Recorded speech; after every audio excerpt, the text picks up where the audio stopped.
Our next speaker is one of my near colleagues in Lancashire.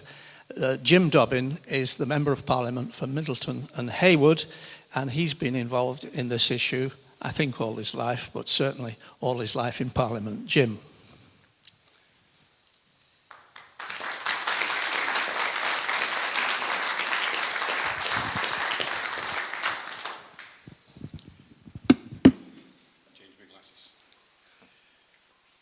As you can hear from my accent, I'm from Lancashire.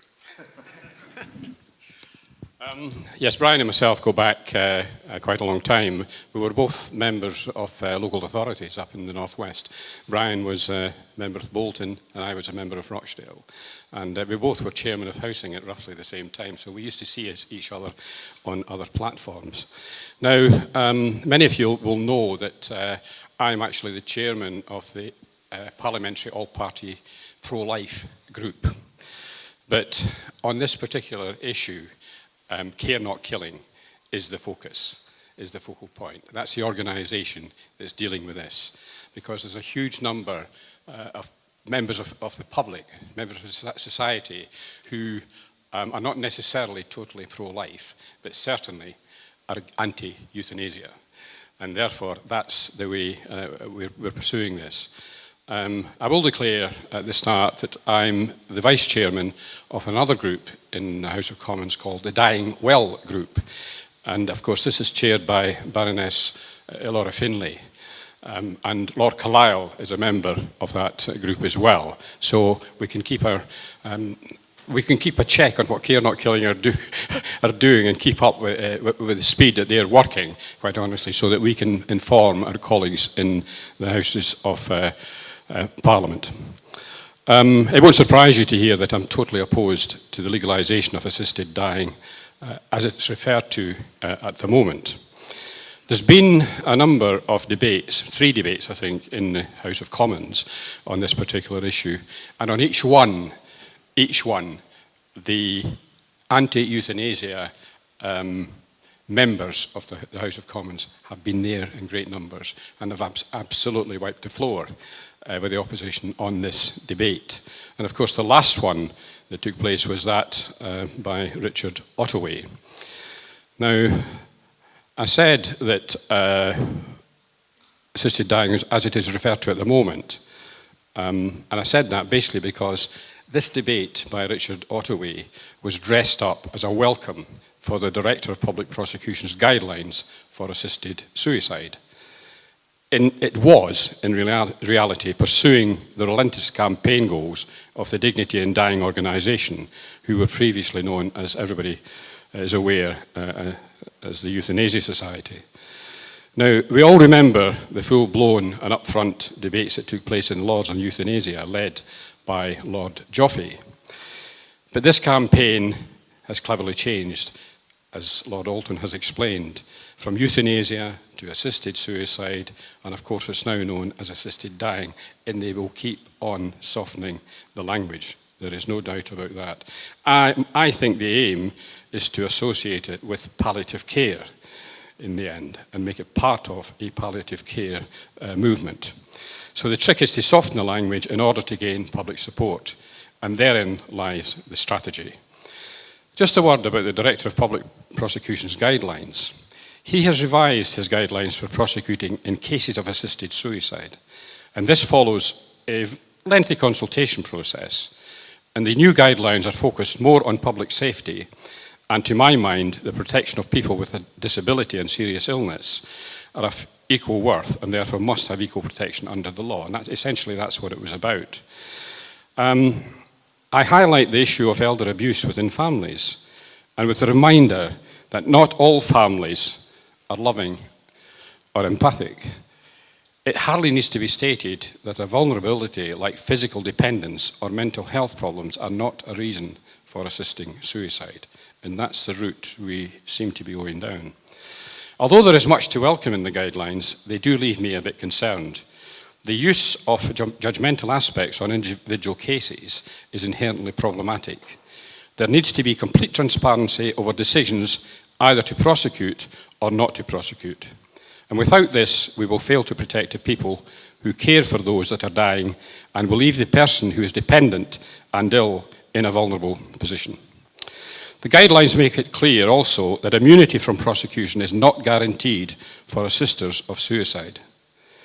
The danger is that parts of the guidelines that have been published, plus the spin given by the media, by the pro-euthanasia groups, could well lead to people getting involved in illegal acts. Having said all that, there is general welcome for some aspects of the Director of Prosecution's guidelines. I now put the case for the antidote to euthanasia, and I do so by declaring that my 2 grandsons live with a serious disability. They're brothers and have a neurological muscle weakness, which is controlled by medication. They're both wheelchair bound and require one-to-one support at home and in their education. And from time to time, they have required life support. I do not want to see them or any other person living with a disability experiencing pressure in a system whose law suggests their lives might not be worth living. And before the birth of the second brother, a lot of pressure was put on my daughter to abort. It was as straightforward as this. This important point was made in the Lord's debate by Baroness Campbell and others speaking on behalf of disability. And of course, the antidote to euthanasia is obviously palliative care for people suffering from terminal illness, and I include all types of terminal illness. I myself had a bill in the House in 2006 on palliative care for the terminally ill. Another reason for supporting the amendment tabled by the Honourable Member for Congleton, of which I am a signatory. And we shall go on supporting that, Fiona. Palliative care is about enhancing quality of life and enabling patients to live as actively as possible until they die naturally and peacefully, and wherever possible with their families around them. Now, I'm proud of the fact that the UK, in my view, leads the world in palliative care, but the reality is that we're not doing enough as the services remain underfunded. This fact needs to be included in the government's consultation on care of the elderly. And we know that Baroness Laura Finlay will tell you that there is no need for anybody to die in great pain, as long as proper palliative care is used. The local hospice, which is called Spring Hill Hospice, which serves my own constituency, has just embarked on a pilot scheme to provide palliative care in the community, in the person's home, and I applaud that move. And that was announced by Dame Mary Peters, who has an association with that hospice, and she's a great supporter of the hospice movement. So the original 10-minute rule bill, which I introduced, was intended to broaden the support to all terminal illnesses, including, of course, cancer. Now, Baroness Laura Finlay did exactly the same in the House of Lords. We tried to time it so that we were doing it while the Joffrey debates were taking place in the House of Lords, to offer the alternative, which is what it is. I need to raise concerns about the Faulkner Commission, and particularly the private members bill, which is announced today. I mean, the Faulkner report has largely been discredited because of its inbuilt membership bias. Whilst this think tank describes itself as a commission, it was in fact a group of like-minded people led by Lord Faulkner, who happens to be the last person in the House of Lords to seek to liberalise the law on assisted suicide. The report describes itself as developing safeguards around assisted suicide. These safeguards were developed within a group who were largely pro-assisted suicide and where no one was against, to my knowledge, and the bias speaks for itself. As a member of the Council of Europe, which I am, I'm able to report that in January, the Council passed by a huge majority a ruling that euthanasia and assisted suicide should be banned throughout the UK and the 47 countries of the Council of Europe. Now, this has massive implications through the European Court of Human Rights for all member countries. And it's worth noting that a large majority of doctors do not wish to become involved in giving the lethal injection. Their remit has always been to save life and will remain so. The BMA has issued guidance for doctors reminding them that taking life is illegal. there is not one of the Royal Colleges that I'm aware of in the Health Forum that supports this change. So in conclusion, as I've said, assisted dying is a slippery slope mentality towards euthanasia. And Lord Alton has already given you this quote, but it's worth repeating. A member of the Faulkner Commission put it, and I quote, "I think we can only go for terminal illness at the moment. So this doesn't actually apply to the people who are probably about to go into care homes, but you know, baby steps." So if you want to see the mobile euthanasia that's taking place in Holland at the present time, travelling up and down the streets of this country, as is planned in Holland, I don't think we do. I think the important thing for all of us really is to put as much pressure, a Member of Parliament, but put as much pressure, and I hope my constituents do this, on me, and you should do so with your Members of Parliament, as much pressure as you can on them, to say that you don't want this to go any further. And try and encourage your friends to do the same, because there's nothing that Members of Parliament take notice of more diligently than the vote. And it's as simple as that. And that's what I would encourage you to do.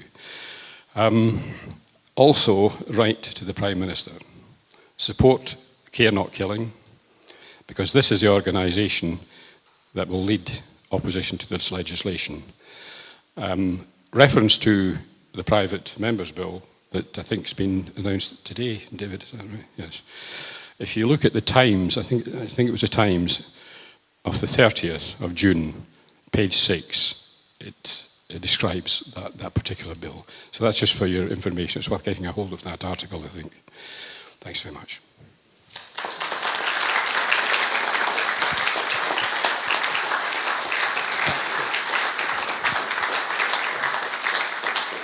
Thank you very much, Jim. Now, you wouldn't know what political parties the people belong to on the top table here today, but I can assure you that we cut across all the political parties, but on an issue like this, we all stand, dare I use the expression, shoulder to shoulder. We think alike and we act alike, and we are absolutely determined to defeat any further bills in either House of Parliament.